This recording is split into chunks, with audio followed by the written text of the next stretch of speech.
sa inyo mga kababayan. Palakpakan po tayo, palakpakan. Dahil po tayo ay tagumpay sa ating pinaglalaban. Ano po ba itong ating pinaglalaban? Na malaman natin ang tunay na mastermind dito ho sa issue ng flood control corruption. Yon. Dahil po sa nangyari sa mga nakaraang sa Senado, ay nakita natin talaga kung papaano pinipigilan ng pamahalaan at administrasyon ni Marcos. Siya mismo, wala nang iba. Siya mismo ang pumipigil na magkaroon ng flood control hearing sa ilalim ni Marcoleta. Yon. At dahil po doon, kitang-kita naman po natin, yung kanyang bata na si Remulla ay hinarang po talaga. Wala, alam mo, pinapanood ko sa lahat ng tao yung video at tinatanong ko ito mga hindi concern po ito hindi po concern na pagdating sa politika. Ibig sabihin, hindi ho sila mga political na tao. Tapos pinapanood ko yung video sa kanila, tatanong ko, hindi pa nga nila kilala si Remulla Hindi pa po nila kilala. Sasabihin ko sa kanila, tingnan niyo yung nakakulay blue. Yan po ba ay palabas o hinarang niya yung mga tao? Try ninyo. Okay, try ninyo po. Kunin niyo yung video. Di ba? May video yan I-try ninyo at itanong nyo sa tao. Hinarang po ba o pinigilan lang dahil babagsak siya? Yan ang itanong ninyo. At pagsagot ng mga tao, kahit hindi po kilala yung mga personalidad dun sa video, sasabihin nila, yung naka-blue, hinarang niya talaga. Pero wala, hindi nagtagumpay yung pagharang niya. Yun ang katotohanan. Hindi nagtagumpay ang pagharang niya. Pero yan po ang sigurado. Kaya kalokohan at kasinungalingan, yung sinasabi niya na kasi matutumba siya, merong palabas or so whatsoever, yung ganyan niya. Palusot po yun. At yan po ay napatunayan natin. At dyan sa pagpatunay natin na yan, yan makikita natin na talagang pinipigilan nila yung hearing na kung saan sila po at ang kanilang mga tauhan ay binanggit at nakatanggap ng bilyon. Ulitin ko po hindi po milyon, bilyon po ang natanggap. Bilyon po ang natanggap nitong mga binanggit na mga Marines. Kasi ganito lang naman kasimple yan. Bakit mo pipigilan ang isang taong magsalita kung wala namang katotohanan ng kanyang sasabihin? Tama, mali? Diba? Okay lang. Iyan ay freedom of speech, ika nga. Iyan ang freedom of speech. So, ibig sabihin, kung pipigilan ka, may ibig sabihin yan. Iyan ay isa pa lamang po na halimbawa na kung saan talagang malalaman mo na pinipigilan ni Marcos itong Senate Blue Ribbon hearing under Marcoleta. Kasi kay under Marcoleta, sabi nga 'di ba nung aming na-interview, ewan ko kung naipalabas na. Dito makikita mo yung impartial investigation. Bakit? Kasi agad-agad 'di ba? Naalala niyo yung pumuntang congressman na binanggit? Yun po yung nagpusang ina mo Yun po yung nagalit kay Barsaga dahil alam mo naman si Barsaga, sinabi niyang buhaya yung mga congressman. Nagalit yan. Yung congressman na yan. Sabi niya, pusang ina mo rin. Ganun, di ba? Napikon yung matanda. At binanggit din siya. Di umano allegedly nabigyan ng mali-maletang pera mula kay Zaldico. Ngayon, nung narinig niya yon, agad-agad siyang lumusob sa Senado.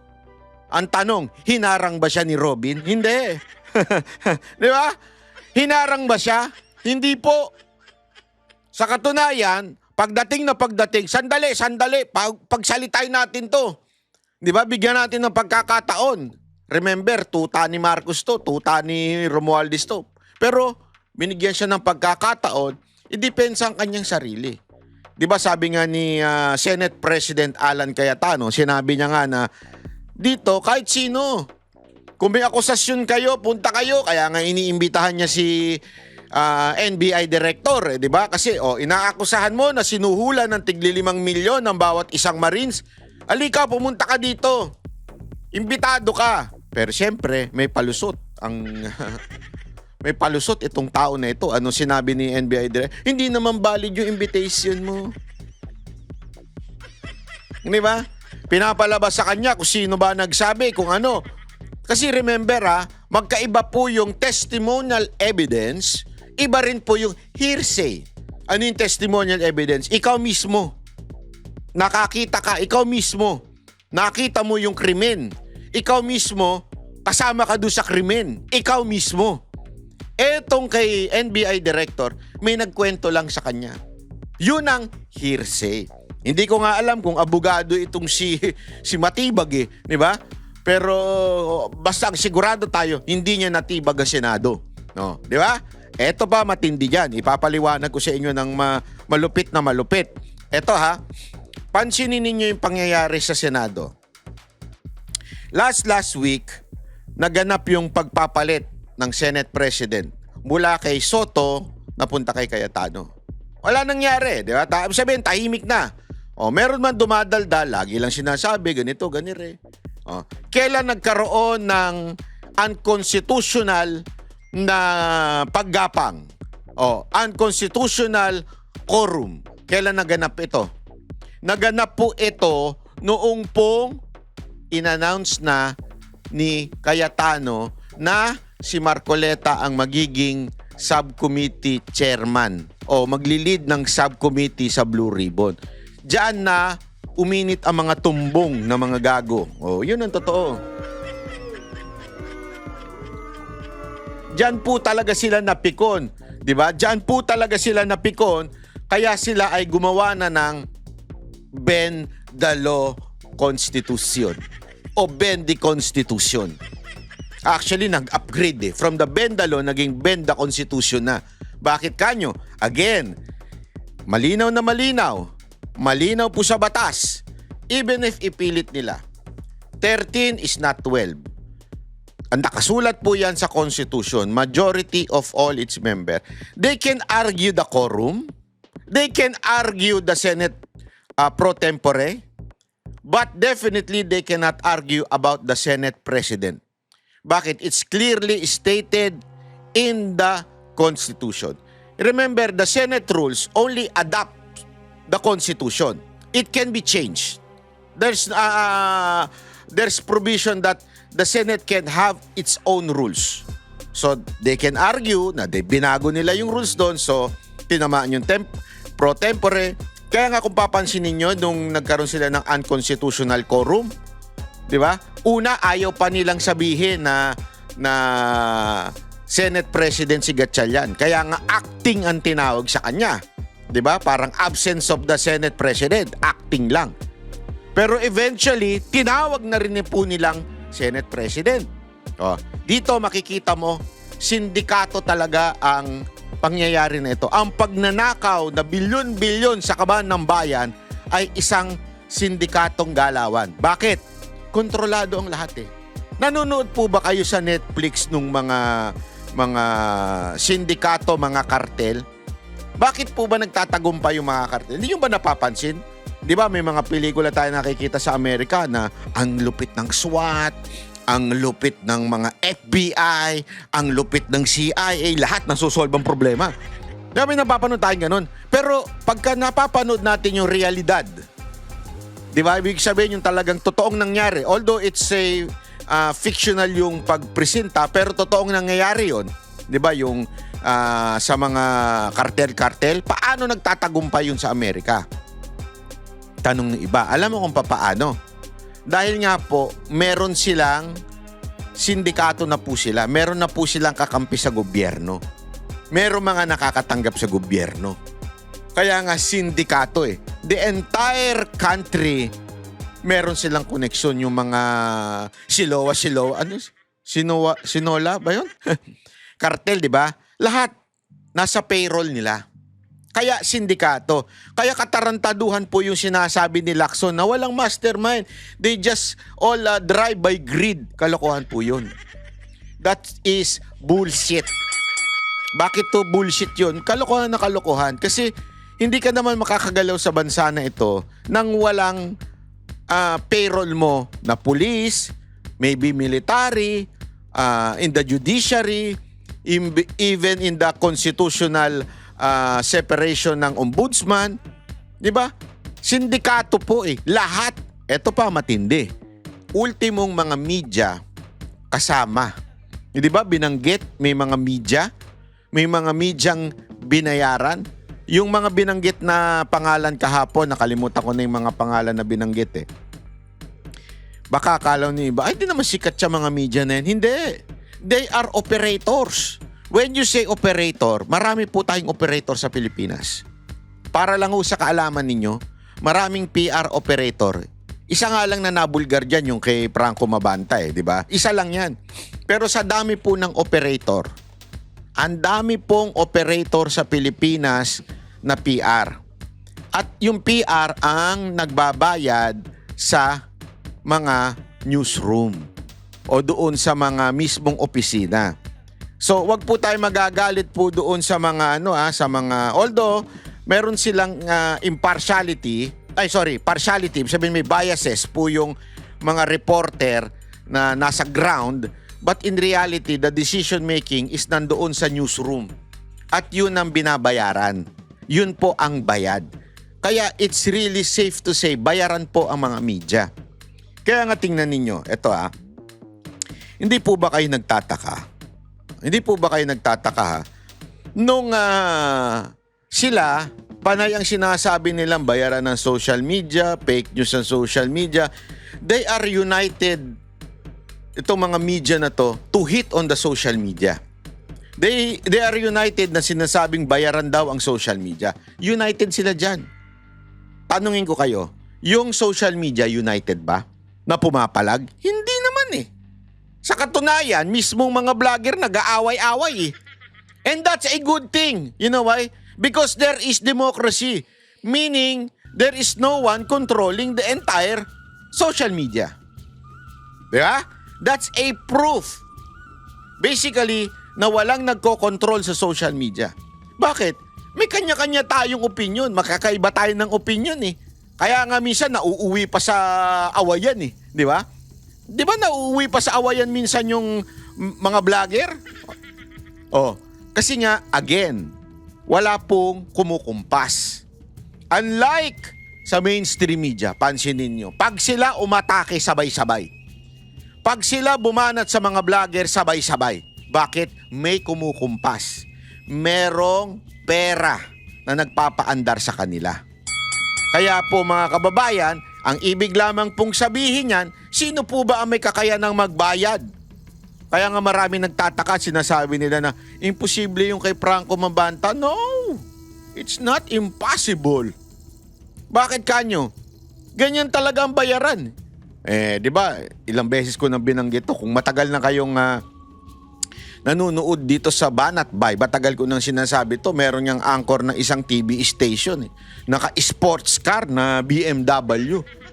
Pipitsuging anchor lang ito Bakit ko naman nasabing pipitsuging anchor? Di naman marunong ito Wala naman itong opinion, anchor-anchoran lang ito At pag nagsalita ito sa radyo, nagsasalita din sa radyo Bobo rin ito Mahina din ang utak nito Ano lang ito siguro natakpan lang nung peke niyang buhok.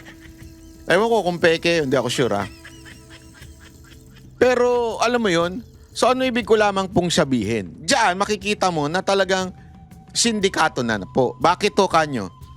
Eto wala ho siguro akong makikitang matinong abogado na magsasabi na sa kasalukuyan ngayon.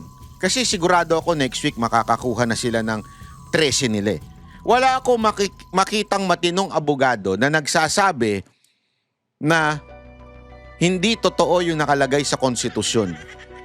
That the Senate President shall be elected of all its members. Malinaw ko kasi yun Hindi mo na pwedeng burahin yun. Hindi mo pwedeng i-edit. Nakalagay po yun of all its members. So kung matinong abogado yan, they can argue about the quorum. They can argue, kasi tandaan ninyo, iba-iba yan Iba-iba ang panuntunan pagdating sa quorum para sa session. Iba ang panuntunan pagdating po sa paghalal ng Senate Pro Tempore. Yung paghalal ng Senate Pro Tempore, Sergeant at Arms at Secretary ay nasa Senate rules. Pagdating naman po sa quorum, nakalagay nga po yan sa Constitution, pero again, yan po ay walang nakalagay na of all its members. Although, merong nakalagay sa 1. Sa number 2 po nakalagay yan sa paragraph 2. Sa number 1, malinaw Senate President of all its members. Tapos sinundan yung pangalawa ng quorum of all of the members. So medyo medyo pwedeng paglabanan yun, pwedeng pag-awayan yun. Although again, our stand is there is no legitimate quorum on last June 3. So what do I mean? Simple lang mga kababayan. Malinaw pa sa tubig nyo, sa bahay ninyo. Kasi minsan yung mga tubig sa bahay kulay dilaw eh. Mas malinaw pa sa tubig ninyo sa bahay na ang Senate President ay dapat majority of all its member, which is 13, not 12. Kaya nga, pabago-bago sila ng statement. Hindi nyo napansin? Yung BBM senators, pabago-bago ng statement. Ano ba talaga? Senate President ba o hindi? Kasi hirap na hirap silang i-argue. Hindi nila kasi pwedeng burahin yun. Kahit anong argument mo, kahit meron pang Senate rules, halimbawa lang mag-imbento sila ng Senate rules. The Senate rules should be, pag may nakakulong at may tumatakas, pwede na ang 12. Hindi pwede yun ilagay sa Senate rules kasi again, uulitin natin para sa kaalaman ng mga nanonood, ang Constitution, yan ang backbone of this country. All laws should be under or should be following the Constitution. And the Constitution clearly says 13. So, anong ibig sabihin? Bakit ba nagkakagulo tayo? Alam mo ba tayo nagkakagulo? Simple lang. Iisang bagay. Yung nakita natin kahapon. Nung isang araw. Nung Thursday. Okay? Nung nakita nating Thursday na hearing ng Marines, doon natin nalaman na ang dahilan pala talaga ay si Marcos. Marcos is the mastermind of all what is happening in our country. You cannot delete that. He is the mastermind. Kaya nga alam mo sa totoo lang, ako sablay yung ginawa ni Remulla. Siguro napagalitan to. Baka mapapalitan to eh. Feeling ko mapapalitan to eh. Medyo if you going to risk your personality doon sa lugar, you should win. Diba? Ibig sabihin, dapat kang manalo. Hindi eh. Tatanga-tanga siya eh. Sorry but that's the perfect definition. Tatanga-tanga siya eh. Hindi niya naharang. Nung hindi niya naharang, lumantad tuloy sa buong madlang people except sa mga medyang bayaran. Mantakin mo media na ang nagsabi na hinaharang ni Remulla at that time. Narinig niyo sa mikropono, di ba, yung sigaw na sigaw, hinaharang niya ni Remulla, ni Secretary Remulla, ang mga senador. Parang ngayon, wala man lang siya sinabing ganon, na sinungaling si Remulla. Hindi, di ba, kasi, tangina naman, tanga lang ang magsasabi na talagang, hindi, palabas lang si Remulla. Nagkataon, nagkasalubong. Wala magsasabing matinong taong ganon eh. Kahit pinklawan ka, malamang magbubulag-bulagan ka lang. Sigurado tayo magbubulag-bulagan ka lang. Lalo na yung mga loyalistang bayaran. Alam mo naman natin mga loyalistang vlogger, bayaran na yan eh. So, tanggalin na natin sa eksena yan. Kahit tumai pa yung kanilang amo, sasabihin nila umihi. No. Kahit halimbawa lang, may lumalabas ng tae sa puwet ni Marcos, ang sasabihin pa niya mga loyalistang vlogger na yan, hindi yan tae, ihiyan. Kasi nga, bayaran po talaga sila. So, matik na yan. They would lie for their amo. Kasi, pag bayaran mo ba naman yung pagpapagawa ng ilong? Bayaran mo ba naman yung kondo? Bayaran mo naman yung pang-chupageti nila? Talagang gagawin nila ang lahat para pagsinungalingan yung kanilang amo. Pero ang nakakapagtaka talaga dito, yung mga pinklawan at dilawan. Kasi, itahimik sila dun. Sa issue na, hinarang ba talaga? Tanungin nyo yung si Bayot na palsis na yun, tanungin nyo. Ikaw, anong opinion mo? Hinarang o hindi? Di ba? Doon, sigurado, tatahimik lang iibahin ng usapan. Iibahin ng usapan. Kaya nga yung post niya, pahiya siya. Dinideny daw ni Soto. Di ba? May post siya. Sabi ni Palsis. Dinideny daw ni Soto yung, eto na nga, ipakita na nga natin para mas maganda. Kasi para sigurado tayo sa ating i-quote. Alam mo naman, pagka-quote, kailangan quote. Di ba? Kailangan verbatim, di ba? Hindi pwedeng hindi verbatim yan. No? Sandali lang. Chotomate. Huwag kayong easy. Yan pakita lang natin. Kaya nga ako tawan-tawa Wala. Sa dami-dami ng pupunahin, itong si Palsis. Ang number 1 na kain-tae na vlogger. Ito ang kain-tae na vlogger Di ba? Galit na galit sa mga Marcos. And yet, ayan, kain-tae. Ito. Kaya pahiya tuloy siya. Sabi nito, may OMG! Kabaklaan talaga. OMG! Tito Soto rebutted the Maleta allegation not only by saying he was not a senator from 2025. Ang pinaka-proof na false ang allegation ay yung EA or executive assistant niya na si Mark na sinabing tumanggap na maleta for him died in 2015. Hindi ko alam kung bayaran ito talaga si Jesus Palsis. Ay, pangit. Wag mo, palitan mo na yung pangalan mo. Walang bayad na Jesus talaga Tama si Walang Jesus na bayad. Kaya please lang, pakipalitan yung pangalan. Ako na lang magbayad. Lucifer Palsis na lang. Sige na. Anyway, yung mo naman, yung... Huwag na natin pag-usapan niya. Magagalit pa ibang mga sabi dito ni Attorney Baligod, the witnesses were referring to no other Mark but Mark Tiksay, the EA of Zaldico. Huwag ka kasing bobo. Bobo ka kasi Ano to? Makikinig ka? Habang nakikinig ka ba, nagchuchupageti ka? Hindi, ako nagtatanong lang Nung bang ikaw ay nanonood, nagchuchupageti ka? Baka kumakain ka na yung chupageti. Yung spaghetti, yung Jollibee. Baka nagja-Jollibee ka, nag-spaghetti ka. Kaya hindi mo naintindihan. Mark Tiksay ang tinutuko, yung EA ni Zaldico, hindi EA ni... Ito don't be sobrang sorry pasensya ka na Palsis. Masyado kang bobo. Sagad sa buto yung enjoy yung mo. Bakit? How will the security of Zaldico know the name nung EA ni Soto? If that is true. Okay?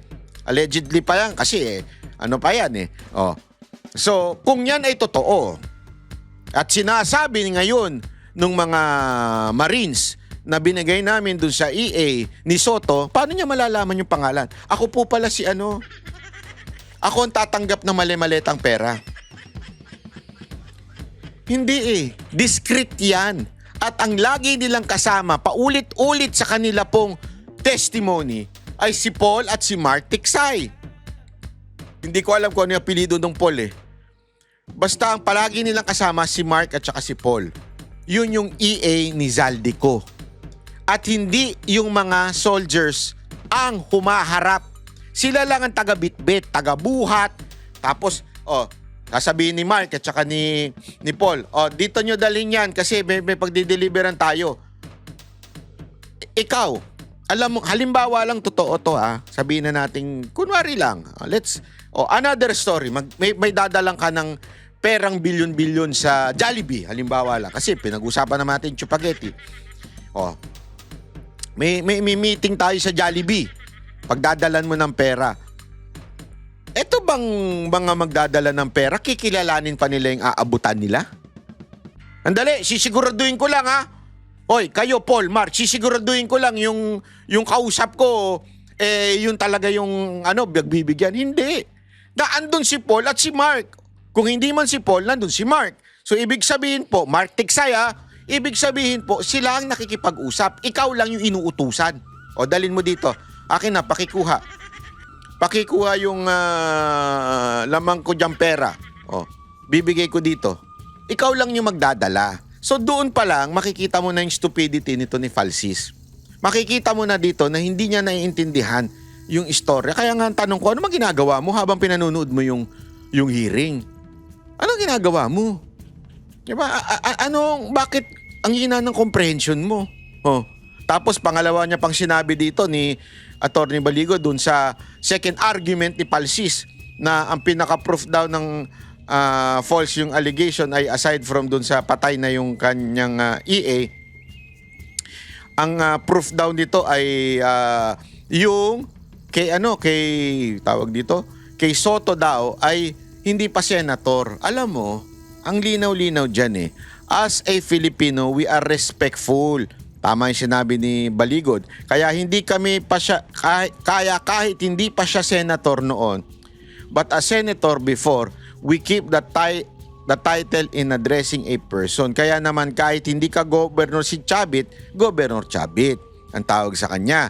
Kahit retired na si Esperon, General Esperon, di ba? Kahit marami pa. Kahit yung si Ninoy nga, ang tawag pa natin, Senator Ninoy Aquino, yung ibang mga gumagalang sa kanya. At kahit yung mga sekretary, di ba? Ang tawag natin, di ba, Secretary Attorney Trixie Cruz Angeles. Kasi dati siyang spokes o dati siyang secretary. So yun ay kasama sa paggalang. Yan po ay courtesy ang ibinibigay. Di ba? Ito ang hindi maintindihan ni Palsis. Sasabihin niya, sandali, ito yung mga argument nila hindi pa naman senador si Soto niyan O kahit na, sige, given, you have to respect Soto, tawagin mo siyang Senator Soto, hindi pa naman senador si Soto niyan. Para saan yung pera? Remember, yung pinakita ng mga Marines, nakasakay sa helicopter, si Soto at si Lacson sa helicopter ni Saldico. Tanungin ko kayo, sinagot ba ni Soto yon na nakasakay sila sa helicopter? Remember, di ba? Campaign period yan. Hindi nyo ba napansin? Campaign period yan na kaninong ticket si Soto? Di ba na kay Marcos? So, definitely merong campaign funds. Again hindi naman natin sinasabi na ito ay suhol sa kanya. Okay? At malinaw yun. Tanungin nyo yung mga Marines. Hindi naman nila sinasabing, suhol sa kanya yan para sa project. Wala naman silang sinabing ganun. Naging defensive na lang yung mga Romualdez vlogger. Bakit? Campaign period ito. So automatic, pwede at hindi illegal na tumanggap ng pera during campaign period. First of all, tama sila. Hindi pa senador si Soto. Therefore, there is no illegal or crime committed at that time. But the question is, did he receive the money or not? Di ba? Don't tell me na kampanya ka, wala kang natanggap na campaign funds from the administration. Di ba? Pwede naman niyang i-argue na, hindi ko naman alam kung saan galing yung pera na yan O, di ba? But again, the point here is, there is no illegal at that time. So, masyado naging defensive. Kung campaign money yan, di ba? Hindi naman nila dinideny na sumakay sila doon sa helicopter. Walang denial. Ibig sabihin, there's nothing wrong. Sabi nga there's nothing wrong kung tumulong si Saldico sa kampanya ni Soto at ni Lacson. Ang matindi dyan ay ito. After the election and they won, what happened? What happened? Agad-agad, naging Senate President siya. Agad-agad, tablado ang hearing pagdating dito sa Marines. Tablado ang hearing pagdating sa flood control corruption na involvement ni Zaldico at ni Romualdez.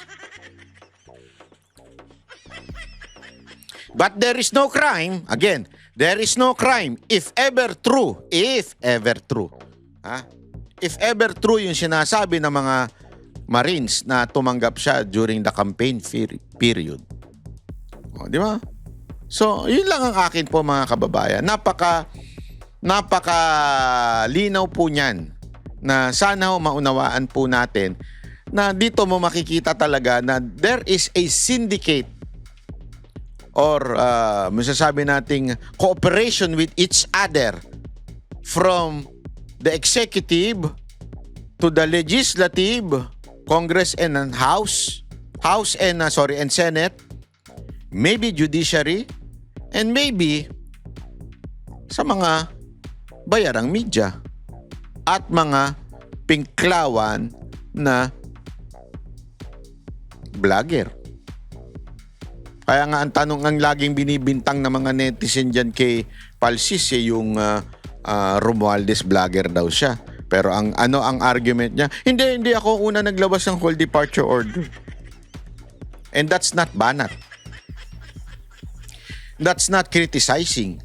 You're just reporting. So, that is not a valid argument na tusuplak yung mga balita na naririnig natin sa ibang mga netizen na ikaw ay bayaran di umano ni Romualdez. So, yun. So, maraming salamat po. Magkita-kita po ulit tayo sa susunod nating video. God bless everyone. Mabuhay po ang bansang Pilipinas.